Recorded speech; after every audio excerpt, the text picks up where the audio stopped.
Hi, I'm Claire and welcome to my Ayurvedic kitchen. Next we're going to be making a Tri-Doshic curry. So the first thing we need to do in preparation for our Tri-Doshic curry is to blanch our tomatoes. We do that by splicing them on the sides and putting them in boiling hot water for a couple of minutes. And then you'll be able to peel away the sides quite easily. These are jam tomatoes. Jam tomatoes are naturally sweet.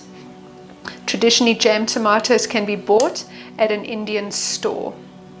I'm going to turn up the temperature of my stove to warm up a couple of tablespoons of ghee.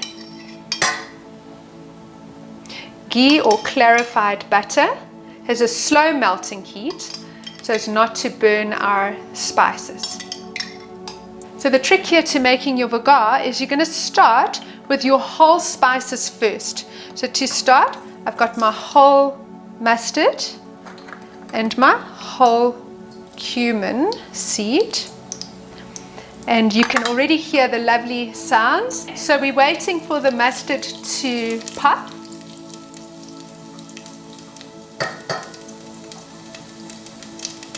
And smell the lovely fragrance. At this point, I like to remove the pot off the heat, and to that we're going to put a teaspoon of turmeric, teaspoon of coriander powder, and a teaspoon of paprika. Stir all of that around. Enjoy the beautiful colors, the awesome fragrance of our Ayurvedic cooking. And next we're putting in a tablespoon of fresh ginger.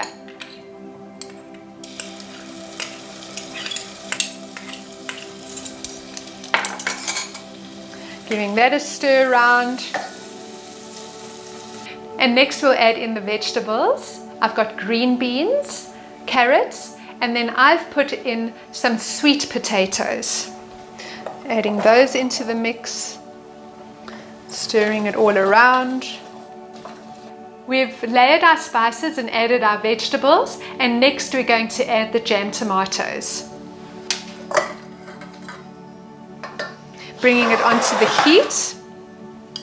And I've got a little trick here that I like to do, is I slice into the tomatoes, just helping them to reduce. And then next you're adding a cup of water, and you can further squish the tomatoes, just aiding them in their reduction.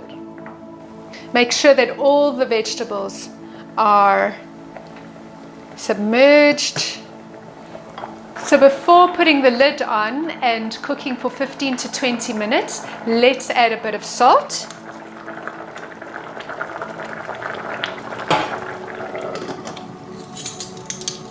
Reducing the heat and allow it to boil away. So what is a Tri-Doshic meal? Tri-Doshic meal means that it would appeal to each of the doshas. If you consider that in Ayurveda we embrace nature as without and so within. You may know about your constitution or you may not, and that's why it's a good way to start with our Tri-Doshic meals, and I've started that in my cookbook to introduce people to the concept of Ayurveda if they are not yet aware of what their dosha might be. So we've come to my favorite part. Our Tri-Doshic curry is done. It smells amazing. I can already pick up the sweetness of the jam tomatoes. And to garnish, we're going to put on some fresh coriander. So traditionally we eat with our hands in Ayurveda. Let me show you how it's done. Spooning a bit of vegetable into the roti, and then bringing it to the mouth. Forgive me, but I need more. This is a Tri-Doshic meal that can be enjoyed by every member of your family.